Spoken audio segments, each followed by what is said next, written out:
Hi, I'm HME News Executive Editor Mike Moran, and we're here today with Denise Fletcher, an attorney with Brown & Fortunato in Amarillo, Texas, and we're going to be talking about the Recovery Audit Contractors.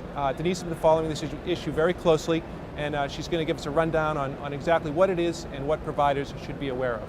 So Denise, just give us a little rundown on the RAC and what people need to be aware of. Okay, well first of all, RACs are another tool that CMS has, and what they're doing with the RACs is they're conducting additional audits. And the RACs, fortunately or unfortunately, are paid on a commission basis. So they get a % of what they collect. So I believe that they're going to be very aggressive, and they're going to work real hard to get that compensation. They're a lot like your other contractors out there. They're going to be looking for medical necessity, and if you get a RAC audit, it doesn't necessarily need to be treated any different than you would your regular audits.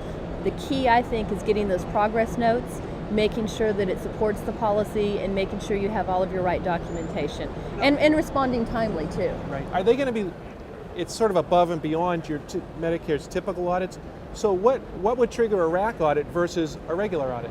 Well, the RACs are given the volume of claims that have been processed, and they can look at anything they want to. Now, there is a new issues policy where if they are going to look at something on a complex review, they need to go to Medicare and ask for approval with it. During the demonstration project, there were some issues that maybe the RAC interpreted a little bit differently than the policy intended. So they can look at anything they want, and they will be posting those issues on their websites. So I encourage everybody to become familiar with the RAC auditor's website for their region and review that on a regular basis. You know, I've always been under the impression that a typical Medicare audit is, you know, a trigger might be a spike in utilization. So there's actually a rationale that's right. But so the RACs, they just might go in and say, take a bunch of documentation or claims from Texas and or Dallas and just start going through them? Yes, that's exactly right. They have liberty to go through and look at anything they want to. There's really two types of reviews too. There's an automated review where they will look at something and they will say, you know, this is medically unbelievable. Or, for example, if you had a set of claims where you unbundled them and you were billing two codes at the same time that you shouldn't, they would just automatically ask for recoupment on that. Your complex reviews, they'll send you a letter. They will ask for documentation, and they will review it, and then you'll get the nice little letter that says, you owe us money. Yeah. So providers, if they get a letter from a RAC, they should just provide everything that's requested?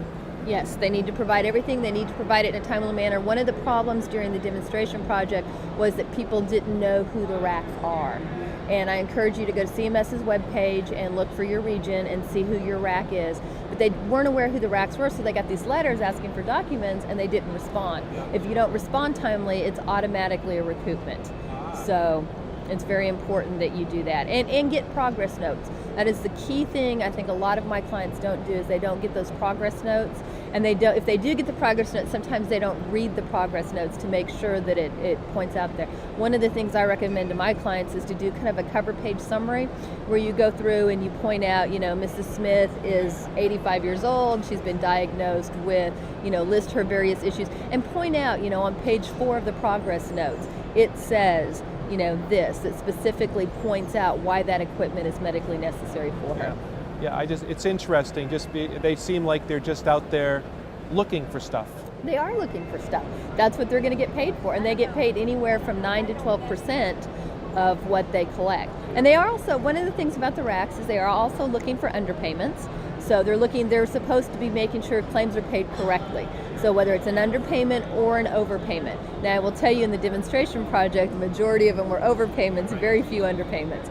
So I wouldn't get your hopes up looking for that underpayment in your mailbox, that additional fee. So are you seeing a lot of, are they notifying a lot of providers? I mean, I wonder if they're finding a lot of stuff. The RAC process is really just now getting into play, and there was a contest on the individuals that were awarded the contract. So there was a delay in it. So they're just really now getting up and running and getting things out. I think that during the demonstration project, because the hospitals were such a good place for them to be, a lot of them have kind of started there, because they're not just looking at DME claims, they're looking at all types of provider claims. Yeah, all types of providers. So it's not just DME. So I have not seen a huge increase at this time, but I do anticipate that as the RACs get more comfortable and start to reach out and expand, that you will see a lot more claims with the DME.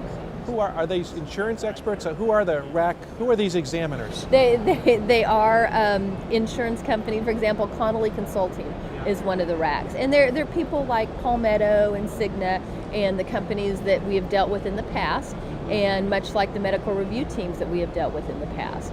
There are some safeguards in there, though. For example, they do have to have a medical director, and there's some other requirements as well. You are allowed to talk to the medical director. So one of the things that CMS does have a web page where they talk about the RAC audits on it, and if you get a RAC audit, I would encourage you to go there and look at that page, and it kind of gives you some helpful hints too, just some of your rights and responsibilities. There's appeal rights.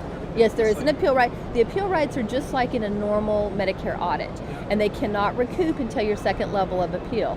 So that's really important to go ahead and get that appeal in place and make sure you have the right documentation. But you go redetermination, qualified independent contractor review, ALJ, all the way up. And when did the RACs just start this year? Yes. 2009. Yes, they just started rolling out. Like I said earlier, there was a contest to the contract awards, and so there was a delay. They didn't officially delay it, but you're just now starting to see the RACs implement and go after and ask for documentation to look I at. wonder how they chose it. They give everybody the same group of claims and see who could collect the most money? Well, no, everybody in the specific region. So there's four RACs, and each one in each region will look at the claims for that region. Now they're only allowed to go back 4 years, and right now I believe it was October of 2007 is as far back as they can go, but eventually they'll be able to go back 4 years. Providers have to keep their medical documentation for how long? 7 years or? 7 years, yes. Yeah. And in some states it may be longer depending on if you treat minors or if there's a state regulation that would require you to keep the records for longer. But 7 years is a minimum. Yeah, that's a lot of paperwork. Yeah. You can scan them though. Electronic records are good too. That's right, scanning. Yes. That's good. All right. Well, Denise, thank you very much. You're I appreciate welcome. it. All right. Thanks Thanks you. a lot.